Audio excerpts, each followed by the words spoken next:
ஜாதகம்ங்கிறது எப்போ எழுதணும்னு பார்த்தீங்கன்னா 1 வருஷம் முடியணும் குழந்தைக்கு.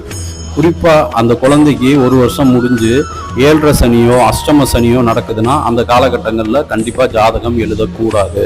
இல்லைங்க 1 வருஷம் முடிஞ்சிருச்சு, நான் ஜாதகம் எழுதலாமா அப்படின்னு கேட்டால் கண்டிப்பாக கூடாது. ஒரு குழந்தைக்கு 7.5 சனியும் அஷ்டம சனியும் நடக்கிற காலகட்டங்களில் ஜனன ஜாதக குறிப்பு எழுதக்கூடாது. ஜாதக குறிப்பு எழுதலாம், ஆனால் ஜாதகம் எழுதக்கூடாது. ஸோ இதை நம்ம மைண்டில் வச்சுக்கணும்.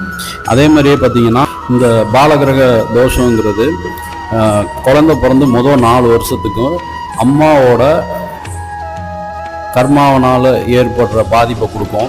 அடுத்த 4 வருஷம், அதாவது குழந்தையோட 4 வயசுலேருந்து 8 வயசு முடிய அப்பா பண்ண கர்மாவனால் ஏற்படுற பாதிப்பை கொடுக்கும். அடுத்து 8 வயசுலேருந்து 12 வயசு முடிய ஜாதகரோட சுய கர்மாவால் ஏற்படக்கூடிய பாதிப்புகளை கொடுக்கும். 12 வயசுக்கு மேலே பாலகிரக தோஷம் பெருசாக செயல்படுறதில்ல.